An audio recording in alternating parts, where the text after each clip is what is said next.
The truth of the share market channel में आपका स्वागत है। मैं भवनेश अग्रवाल, नमस्कार।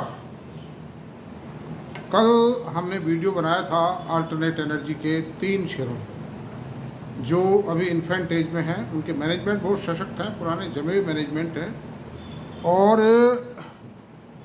एक ऐसा सेक्टर है जो सेक्टर भी अभी इन्फेंट एज में कहा जा सकता है। उसमें बहुत काम होना बाकी है, बहुत ज़्यादा इन्वेस्टमेंट होना बाकी है। तो उनमें अभी इस वक्त भी 50% से ग्रो कर रही हैं और आने वाले टाइम में हो सकता है 100% से भी ग्रो कर, 150-200% से भी ग्रो कर सकती हैं।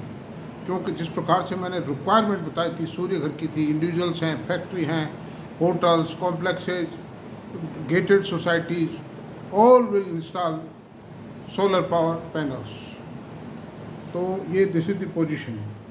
तो देख लीजिए, आप लोगों ने देखा भी है, लेकिन मैं ये देखता हूँ कि टिप लेने तो खूब दौड़ जाते हैं लोग, लेकिन शेयर की अंदर बाहर की जो टोटल स्टडी है वो करने को कोई तैयार नहीं है। अरे की स्टडी को तो सुन लो भाई, आप उसको भी तैयार नहीं हो। बताओ क्या परिणाम है। इतनी मेहनत से किया हुआ काम, इतना मतलब जान लगाई हुई जो शेयर है, उनको भी लोग नहीं देखते हैं। क्या चाहते हैं, कैसे बदलेंगे दिन। तो खैर अब देख लीजिए, जैसा भी आप चाहें करें। मेरा काम तो मैं पूरा कर देता हूँ। I have gifted this video to the investing community, and it depends upon the community what they do, whether take advantage of this video or not. It is their choice.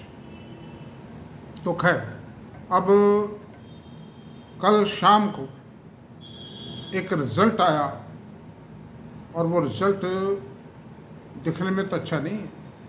कोई कहेगा 8-9% की ग्रोथ ईयर आ गई तो क्या खास बात होगी, लेकिन ऐसा नहीं। रिज़ल्ट को इस तरह यूं एक सेकंड में देख के एनालाइज नहीं किया जा सकता है। रिज़ल्ट को एनालाइज करने के लिए several factors are to be seen. Otherwise तो फिर हम जैसे एनालिस्टों की आवश्यकता कहाँ थी। मतलब फिर तो कोई पकौड़ी वाला, रामू पकौड़ी वाला और श्यामू कचौरी वाला ही कर देते। मतलब हाँ, जरूरत थी पढ़े लिखे। तो खैर एनीवे, ये हंसी मजाक की बातें हैं सब। थोड़ा बहुत हंसी मजाक भी होनी चाहिए ताकि जो स्ट्रेस है माइंड पर से वो दूर हो सके। और मेरे स्ट्रेस माइंड का दूर हो गया। मतलब I am nowhere under stress, because मैं ऐसा कोई काम नहीं करता हूँ जिसमें स्पेकुलेटिव एलिमेंट ही हो खाली, और कुछ हो ही नहीं। मतलब ऐसा कोई काम नहीं, क्योंकि वो काम हार्मफुल है, आगे पीछे नुकसान होना है उससे। खोखा डिब्बा कब तक चलेगा भाई। इसलिए तो कल शाम को एक परिणाम आए, उन परिणामों का हमने अध्ययन किया, रात को भी किया, आया जब भी किया। 4 बजे के आसपास, 3:45 बजे के आसपास वो रिजल्ट आ गया था। टीवी वालों के भी विचार सुने और एनालिस्टों के भी विचार सुने, इंटरनेशनल ब्रोकिंग कम्युनिटी के भी विचार सुने, और अपोज करने वाला एक भी आदमी नहीं दिखाई दे रहा। सभी लोग ऐसे दिखाई दिए जो रिजल्ट को पॉजिटिव बता रहे थे। ये बहुत बड़ी बात है। और इंटरनेशनल ब्रोकरेज कम्युनिटी भी बता रही थी, साहब बहुत शानदार, बहुत अच्छा रिजल्ट है। और अब जो टीसीएस का भाव है कुछ 46 हो जाएगा, कोई 47 हो जाएगा, कोई 45 हो जाएगा। 3600, 3700, 3800 आने की बात कोई नहीं करता। तो सवाल ये है कि मैंने कम से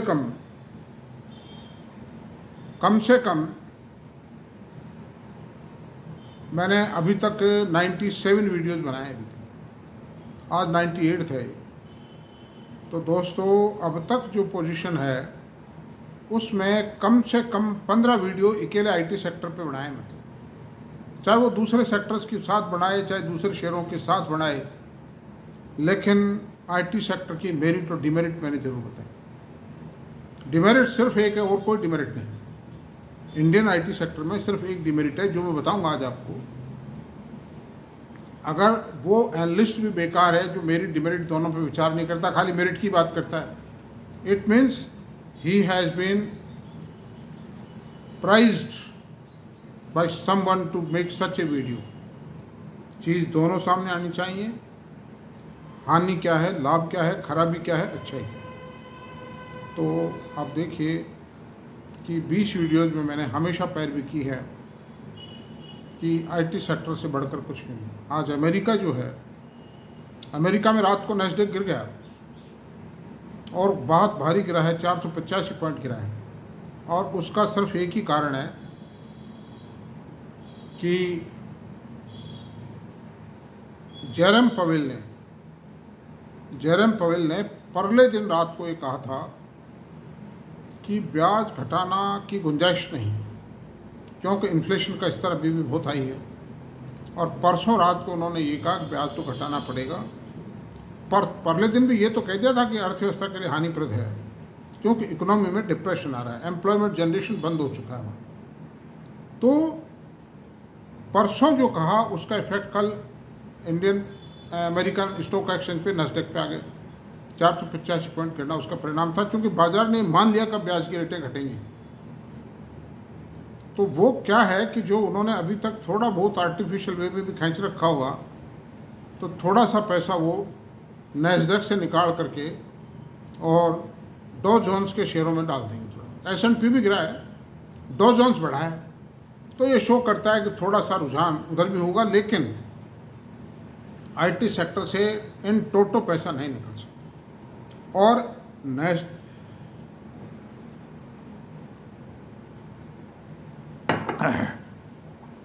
नैस्डैक के गिरने के उपरांत भी, इतनी भारी गिरावट के बावजूद भी, इंडियन आईटी बहुत मजबूत थे।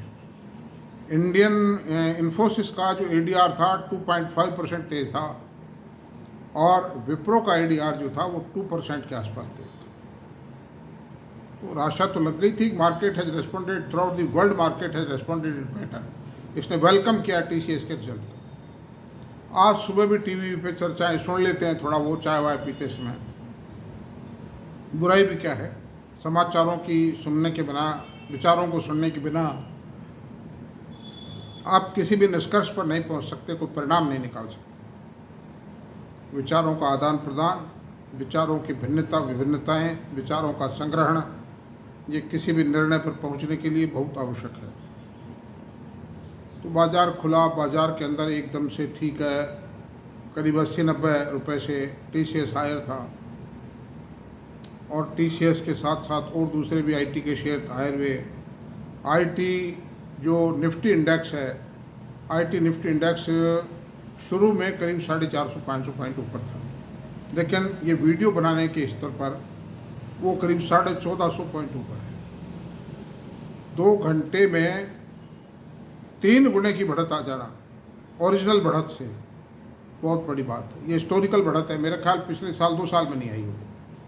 नवंबर 2023 में IT निफ्टी में तेजी आई थी, वो भी इस आशा के साथ आई थी कि ब्याज की रेटें घटेगी, हालांकि फिर वो डेफर हो गई थी बात, लेकिन उसमें भी इतनी ज़्यादा तेजी नहीं थी। और जनवरी 2022 के बाद तो इतनी तेजी एक दिन में आई ही नहीं। तो ये HCL टेक तेज है, इन्फोसिस तेज है, परसिस्टेंट तेज है, कोफोर्स तेज है, LTI माइंड तेज है, LTI टेक्नोलॉजी, L&T टेक्नोलॉजी तेज, सब तेज है। मतलब HCL टेक फिर भी कम है, क्योंकि आज के उसके रिजल्ट आने हैं, और मार्केट के पंडितों द्वारा ये कहा जा रहा है कि रिजल्ट थोड़े कमज़ोर आ सकते हैं। कहते TCS के लिए भी थे, लेकिन TCS के रिजल्ट शानदार आए। कुल मिला के अगर उनको एनालाइज किया जाए तो वो एक अच्छी सुबह की ओर, सुनहरी सुबह की ओर इशारा कर रहे हैं, साफ इशारा कर रहे हैं। मैनेजमेंट दम नहीं भर रहा। शेख सरिया साहब का स्टेटमेंट मैंने सुना है, जो CFO हैं TCS के, वो कह रहे हैं हम अभी बहुत ज़्यादा स्पष्ट नहीं कह सकते, लेकिन संकेत नज़र आ रहे हैं। और जो डील पाइपलाइन कमज़ोर रही है उनकी, उसके लिए भी वो ये कहते हैं कि रिज़ल्ट के बाद हमारी डील पाइपलाइन बहुत स्ट्रांग हो जाएगी। क्योंकि होता है, कोई कंपनी में इन्होंने टेंडर दिया या गवर्नमेंट में दिया, और उस टेंडर पे निर्णय नहीं हो पाया, L1 तो ये है उसमें, लेकिन डिसीजन नहीं हो पाया, इट डजेंट मीन कि इनको ऑर्डर नहीं मिला। 2, 4, 5, 10 दिन में मिल जाएगा। कोई मीटिंग नहीं हो पाई, कोई नेगोशिएशन नहीं हो पाए हैं जो दोबारा होंगे, कोई अप्रूवल हाई लेवल से नहीं मिली है, छोटे मोटे रीजन से सब हो जाता है। तो और IT की इम्पोर्टेंस के बारे में मैं आपको दोबारा बता दूं शायद मैं पहले भी बता चुका हूँ कि जो आज अमेरिका दुनिया पर राज कर रहा है, लोग कहते हैं अमेरिका हथियार बेच करके धनी हुआ है, तो धनी पहले तो धनी हथियारों से हुआ है वो, लेकिन हथियारों का बेचा हुआ पैसा अब वो बर्बाद भी हो जाता है, क्योंकि कुछ देशों को लड़ाता है तो उनकी मदद भी करनी पड़ती है। जैसे यूक्रेन की मदद करनी पड़ रही, बगदादी को मारने के अंदर अरबों रुपया खर्च हुआ, इराक की लड़ाई लड़ी, अफ़गानिस्तान की लड़ाई लड़ी, और लड़ाई लड़ता ही रहता है किसी ना किसी देश से, तो उन देशों को मदद देनी पड़ती है। अभी इसराइल को मदद देनी पड़ रही, यूक्रेन इसराइल 2 कंट्रीज़ को मदद देनी पड़ रही है, ताइवान को मदद देनी पड़ रही है, साउथ कोरिया को मदद देनी पड़ी। तो इस तरह से मदद दे के वो पैसा तो कमाई का बराबर हो जाता है, वो खाली उसकी दादागिरी के अपना सिक्का जमाने के काम आता है वो पैसा, तो ये मान लीजिए आप। और कई तरह के पॉलिटिकल हैं, और कई तरह का सामान एक्सपोर्ट कर देता है उन देशों को, वो एक एडवांटेज है। अब सवाल ये फिर अमेरिका की हेल्थ का राज क्या है, फाइनेंशियल हेल्थ इतनी बढ़िया क्यों है? हेल्थ का राज केवल आईटी है। Google, Microsoft, Amazon, Apple, Netflix, Meta, ये जो कंपनियां हैं ना, ये 24 आवर्स कमा रही हैं, पूरे दुनिया के हर देश में कमा रही हैं। आप ये समझो कि अमेरिका ने जो 300 राष्ट्र हैं विश्व में, उन सभी देशों में अपनी खुद की कंपनियों की नोट छापने की मशीनें लगा दी, और वो पैसा अमेरिका जाता ही जाता है। क्या इलाज? वो कारण है अमेरिका की प्रॉस्पेरिटी का। और इंडिया की भी प्रॉस्पेरिटी का मैं आपसे बता दूं कि जो फ्लैट बिक रहे हैं, गाड़ियाँ बिक रही हैं, रेस्टोरेंट चल रहे हैं, और बढ़िया बढ़िया कपड़े पहन रहे हैं लड़के लड़कियाँ, बढ़िया बढ़िया शादियाँ हो रही हैं, सरकार को ज़बरदस्त रेवेन्यू आ रही है, सरकार पंजीरी बांट रही है वोटों के लिए, वो सब क्यों है? वो सब भी आईटी सेक्टर से कमाए हुए पैसे का परिणाम है। डायरेक्टली इनडायरेक्टली वो सारा पैसा सरकार के पास पहुंच जाता है। कंपनियां इनकम टैक्स चुकाती हैं, जो कर्मचारी इनकम टैक्स चुकाते हैं तनख्वाह पे, जो सामान खरीदते हैं उस पर जीएसटी मिलता है, जो व्यापारी कमाता है सामान बेचकर, उस सामान के ऊपर भी इनकम, जो प्रॉफिट होता है उस पर इनकम टैक्स चुकाता है व्यापारी। तो डायरेक्टली इनडायरेक्टली धीरे धीरे वो सारा पैसा सरकार के पास पहुंच जाता है। तो दोस्तों, आईटी की ताकत को आप अंडर एस्टिमेट मत कीजिए। आप दूसरे शेयर खरीदते हो, कोई शेयर 10 रुपये बढ़ा, कोई 20 रुपये बढ़ा, कोई 100 रुपये बढ़ा, कोई 10% बढ़ा, कोई 20 बढ़ा, कोई 50 बढ़ा, कोई 100% बढ़ा। साल, 1.5 साल, 2 साल में इतना ही बढ़ पाते हैं अच्छे अच्छे शेयर भी। जो ये मल्टीबैगर की कहानी है, 10-20%, 10-20 गुना एक साल में हो जाए, वो बहुत कम शेयर है, उनको बहुत कम लोग पकड़ पाते हैं। पहचान पाना, उस पर हिम्मत रखना, एंट्री लेना, और उस एंट्री को भी बनाए रखना, इट इज़ वेरी डिफिकल्ट। लेकिन आईटी एक ऐसा सेक्टर है कि जिन्होंने भी लंबे टाइम होल्ड किया है, वो बहुत बड़े प्रॉफिट में, और आईटी कभी थकने वाला नहीं है। ये 1-2-2.5 साल का पीरियड जो आया अमेरिका में ब्याज की रेट बढ़ने का, उसके कारण थोड़ी प्रॉब्लम आ गई है, बाकी कोई प्रॉब्लम नहीं है। चांदी बरसेगी, चांदी बरसी और बरसेगी, मतलब मैं जहाँ तक समझता हूँ। ये एनालिसिस है, आईटी सेक्टर का एनालिसिस है, रिकमेंडेशन मैं कभी करता नहीं हूँ। आप इसी से समझ जाएं कि मेरा मतलब क्या है और क्या कहना चाहता हूँ। तो जो 5, 6, 7, 8 शेयर जो भी है निफ्टी आईटी के, वो बहुत तेज़ हैं, और हो सकता है शाम तक 2000 पॉइंट भी तेज है आईटी निफ्टी। मेरे से जो भी एडवाइस लेने आया है, मैंने उसको कहा है कि आप और भी कुछ भी रखो, लेकिन 20-25% कंपोनेंट आपके पोर्टफोलियो में आईटी का जरूर होना चाहिए। उसके बिना आपका पोर्टफोलियो अधूरा है। मानी ना मानी ये उनकी इच्छा है, लेकिन इतना ज़रूर है कि पिछले 2 घंटे में वीडियो बनाना शुरू करने से पहले मेरे पास एटलीस्ट 20 टेलीफोन आए। तो कुछ तो मुझे मुबारकबाद दे रहे हैं, कुछ मुझे धन्यवाद दे रहे हैं, और बड़े तहे दिल से दे रहे हैं। मैंने तो कहा नहीं उनको कि आप मुझे धन्यवाद दो या मुबारकबाद दो, तहे दिल से बड़े खुश होकर दे रहे हैं कि साहब आपने हमको उबार दिया। लेकिन मैं उनको ये भी कह रहा हूँ, बेच मत देना भाई इनको, कहीं ये 10-5% के लालच में आके बेच बात दो तुम, ये गलत काम मत करना। इन्वेस्टर गलती सबसे बड़ी करता है कि ब्लू चिप में भी प्रॉफिट बुकिंग के लालच में आके उनको बेच देता है। और मैं ये नहीं कहता, अभी थोड़ा सा हो सकता है कि सारे रिजल्ट आ जाएं, 2-4 रिजल्ट आ जाएं, या कोई और रिजल्ट आ जाए, कोई हल्का आए थोड़ा सा, उसके बहाने हो सकता है ऑपरेटर शेयर को गिरा भी दें, क्योंकि जो ऑपरेटरों ने माल खरीदा है F&O के अंदर, वो घर में तो रखेंगे नहीं, माल तो वो बेचेंगे। जैसे ही खरीदार दिखाई देगा उनको माल ठोक जाएंगे। तो अप्स एंड डाउन्स आएंगे, स्ट्रेट वे कोई भी शेयर नहीं चढ़ता है, करेक्शंस आएंगे, छोटे मोटे आएंगे, जिगजैग करता हुआ जाता है कोई भी शेयर। तो ऐसी सूरत में मित्रों, ये आप निश्चित मानिए कि अगर आपका, मान लीजिए आपके 5 स्क्रिप्ट है आपका IT, और पाँचों की पाँचों 200-300% बढ़ जाती है अगले 4-5 सालों में, तो आपका कोई अंदाज नहीं मार सकता। तो आपको और शेयरों में कुछ डूबेंगे, कुछ तिरेंगे, कुछ मरेंगे, कुछ जिएंगे। ये झगड़ा है, टेंशन है, कभी रिपोर्ट ख़राब आ गई, कोई कस्टम ड्यूटी लग गई, कभी डंपिंग हो गई, कभी वर्ल्ड मार्केट में भाव गिर गए, कभी इंपोर्ट मतलब एक्सपोर्ट के भाव गिर गए हैं, कभी रॉ मटेरियल महंगा हो गया, 1000 प्रॉब्लम। यहाँ तो कुछ भी नहीं है भाई, सिर्फ एक प्रॉब्लम है जो मैं आपको बता रहा हूँ, ध्यान से सुनिए। अगर रुपये की कीमत सुधरती है डॉलर के अगेंस्ट में, if the rupee recovers its value in comparison to dollar, then IT sector can be dented। बस और कोई खतरा नहीं है, किसी भी खतरा नहीं। और 2-4% अगर रुपये की वैल्यू गिर भी गई, डॉलर गिर भी गया 2-4% से, तो भी कोई फर्क नहीं पड़ेगा। वो तो क्या है कि जब 15%, 12%, 10% से ऊपर गिरेगा तो इफेक्ट करेगा। Up to 10% there will be no effect. पहले भी हो चुका है, जब अटल बिहारी वाजपेयी की सरकार थी उस वक्त 45 रुपये से गिर के डॉलर 38 रुपये आ गए थे। तो ये था कि ये शेयर थोड़े से ढीले चले थे कुछ टाइम, बाद में इम्प्रूवमेंट आ गए थे। कारण क्या है कि एक्सपोर्ट तो बढ़ रहा है इंडिया का और सामान का भी, लेकिन फिर भी बहुत सा सामान आना भी है। जैसे सेमीकंडक्टर चिप्स ही है, हजारों करोड़, लाखों करोड़ की तो प्लांट एंड मशीनरी आनी है। इसमें ग्रीन हाइड्रो है, इसमें भी प्लांट एंड मशीनरी फॉरेन से आनी, गजब है। इसलिए फिलहाल कोई रुपए के इतने ज़्यादा गिरने की चांस नहीं है। रुपया 2 रुपया ऊपर नीचे चलता रहता है, कोई खास बात नहीं। और इतना तो मार्जिन ये कंपनियां भी लेके चलती हैं, IT कंपनियां जो टेंडर देती हैं, जिन रेट्स पे ऑर्डर लेती हैं, उसमें गुंजाइश है इतना। फिर कुछ बेच लेते हैं, पहले बेच लेते हैं उसको, उससे बच जाते हैं, ऐसी कोई बात नहीं है। तो अब आते हैं अपन IT ये TCS के परिणामों पर नज़र डाल लेते हैं।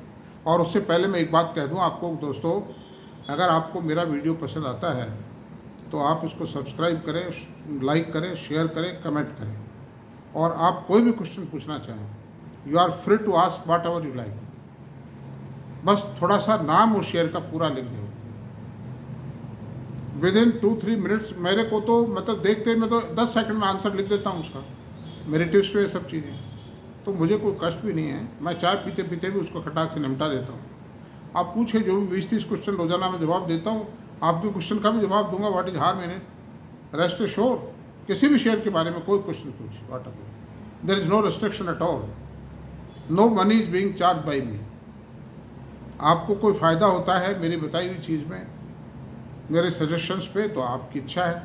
आप किसी गौशाला में, आप किसी अनाथालय में, आप जो ऐसे वृद्धाश्रम में जहाँ गरीब वृद्ध रहते हो, उनमें से किसी में भी दिया हो, जितनी आपकी इच्छा हो, दो ना दो, ये आपका हुक्म। मेरा एक सुझाव है, खाली मैं आपका ध्यान आकर्षित कर रहा हूँ, और मेरा कुछ भी नहीं। उनमें डोनेट कर दीजिए, आपको दुआएं मिलेंगी, आपका कोई न कोई उद्धार जरूर होगा। मैं भी यही करता हूँ, जब मुझे किसी चीज़ में फ़ायदा है या कोई साल अच्छा जाता है, बुरा जो भी जाता है, गौशाला में, अनाथालय में, कहने की बात नहीं है, जितना भी जो भी है, I do it and I will continue to do it. धर्म और दुआएं ये दोनों हैं जो व्यक्ति का कल्याण करते हैं। इसलिए मैंने आज पहली बार कहा है कि आप ऐसा कर सकते हैं। मेरे को कुछ नहीं, डोंट अटेंड, अभी फ़िलहाल कुछ नहीं। तो दोस्तों, अब हम टाटा कंसल्टेंसी सर्विसेज के परिणाम पर नज़र डाल लेते हैं। और परिणाम ये है कि इस क्वार्टर की, फर्स्ट क्वार्टर 2025 फाइनेंशियल ईयर की सेल आई है 62,613 करोड़, जो ईयर ऑन ईयर 5.4% हायर है। और कांस्टेंट करेंसी में 4.4% ज़्यादा है और डॉलर टर्म से 2.5% ज़्यादा है। It's a good remarkable achievement. इतनी हालत ख़राब थी, उससे सुधार के संकेत साफ हैं। और जो ग्रोथ, कुछ सेक्टर एट पार चल रहे थे, कुछ में 1-2% की ग्रोथ थी, कुछ में माइनस ग्रोथ आ रही थी। बट मैनेजमेंट का ये कहना है, और उसने टेबल भी दिए बना करके रिजल्ट्स में, growth in all sectors has come back. Manufacturing sector में 9.4% ग्रोथ है, एनर्जी एंड यूटिलिटी सेक्टर में 5.7% ग्रोथ है, life science and health care में 4% ग्रोथ है। इस तरह से सभी सेक्टर्स में ग्रोथ लौट आई है। और इसका प्रॉफिट है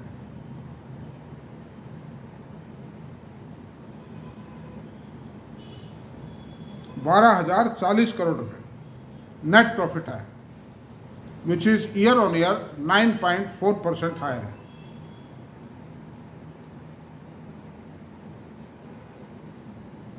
ऑपरेटिंग मार्जिन 24.7% है, जो 24.3% आने की संभावना थी, और ये 1.7 गिरने की संभावना थी, 1.3 गिरा है। और ये गिरावट भी इसलिए आई है कि इन्होंने स्टाफ को इंक्रीमेंट दिया अप्रैल के महीने में, लेकिन फिर भी इनके मार्जिन ओवरऑल बढ़े हैं, मतलब क्योंकि मार्केट एक्सपेक्ट कर रहा था 1.7 गिरेगा, ये 1.3 गिरा है। नेट मार्जिन 19.2% आया है। नेट हेड काउंट 5452 आदमी जोड़े हैं इन्होंने। एट्रिशन 12.1% है।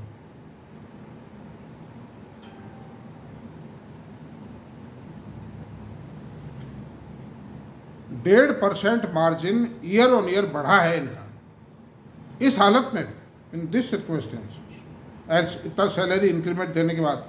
और जो एफिशिएंट एम्प्लॉय थे उनको डबल डिजिट इंक्रीमेंट दिए इन्होंने, और ये इंक्रीमेंट नेचुरल इन्होंने जब दिए हैं जब इनको आशा दिख रही है। उन एम्प्लॉयज़ को रिटेन करना चाहते हैं।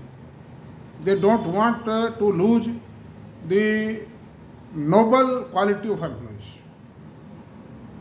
नेट प्रॉफिट 12,040 करोड़ रुपये में बता ही दिया। नेट मार्जिन 19.2% है, और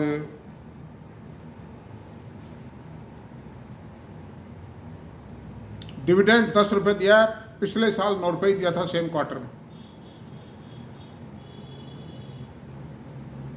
अब आप ये देख लीजिए, ओवरऑल मतलब स्थिति काफ़ी सुधरी है। इनका ये ज़रूर है कि इनको $8.3 बिलियन के ऑर्डर्स मिले हैं। पिछले क्वार्टर में $13 बिलियन के मिले थे, यानी $5 की गिरावट है। लेकिन गिरावट के बारे में मैनेजमेंट ने साफ कर दी स्थिति कि after the declared of the result we gain very heavy orders. कोई चिंता की बात नहीं है, ऑर्डर्स पहले से भी बहुत हैं, ऑर्डर्स की कोई कमी नहीं है। आज उनको होल्ड कर रखा उन कंपनियों ने। जैसे ही इनको ग्रीन सिग्नल देंगे, टीसीएस उतनी भारी मात्रा में उन कामों को कर नहीं पाएगा, करेगा लेकिन दिक्कत आएगी, मैन पावर की एकदम से रिक्वायरमेंट आएगी। और आईटी निफ्टी की बात भी बता देता हूँ। आईटी निफ्टी का लाइफ हाई टाइम 39,446 था, जो 30 मई को पहली बार 30 मई 2023 नहीं 30 मई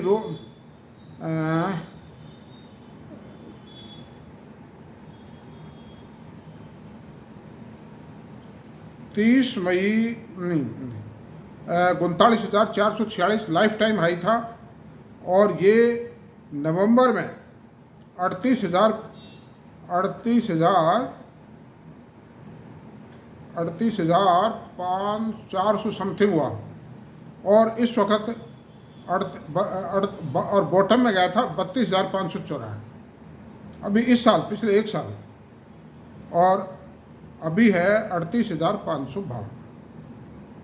केवल मात्र लाइफ हाई टाइम से 2.57% नीचे है। 2.57 किसी वक्त ऊपर हो सकता है। अगर उस लेवल को क्रॉस कर गए लाइफ हाई टाइम को, तो ये तेज़ी अनअबेटेड है, रोके नहीं रुकेगी। जब रेल विकास निगम 100 के पी रेशियो पे ट्रेड कर सकता है, तो भाई टीसीएस का शेयर 50 के पी रेशियो पे तो ट्रेड कर ही सकता है। आप देखिए, सुबह सुबह 75,000 करोड़ रुपए टीसीएस का मार्केट कैपिटलाइजेशन बढ़ गया। It is a big victory on the part of TCS. ये इस बात को शो करता है कि investor have repose full confidence in the share of TCS and in the working of TCS को बाजार में शानदार सलामी दी है. This I can say that all IT shares are jumping up. दिन बदल गए हैं. मेरे को भी आज आई एम वेरी हैप्पी और मैंने आज वीडियो इसी पे बनाया है. और दोस्तों आपको भी खुश होना चाहिए. और अभी तक कुछ नहीं बिगड़ा इसका. IT सेक्टर में अभी कुछ नहीं हुआ है. आप लोग भी अपने फाइनेंशियल एडवाइजर से, मेरी कोई रिकमेंडेशन नहीं है, मेरी केवल टीचिंग है, मेरा खाली एक लेक्चर है. आप लोग अपने फाइनेंशियल एडवाइजर से बातचीत करें, फुल कॉन्फिडेंस के साथ बात करें और मैंने जो बातें बताई है उनके रेफरेंस में बात करें. आपको हर सवाल का जवाब मिलेगा. आपको मेरे से भी कोई क्वेश्चन पूछना हो इस संबंध में, at any moment you can ask this question. You will get your reply within 2-3 hours. चाहे मैं कहीं भी कितना भी व्यस्त हूँ, I will reply to your question without any hesitation, without any delay. Thank you very much. कल मिलते हैं.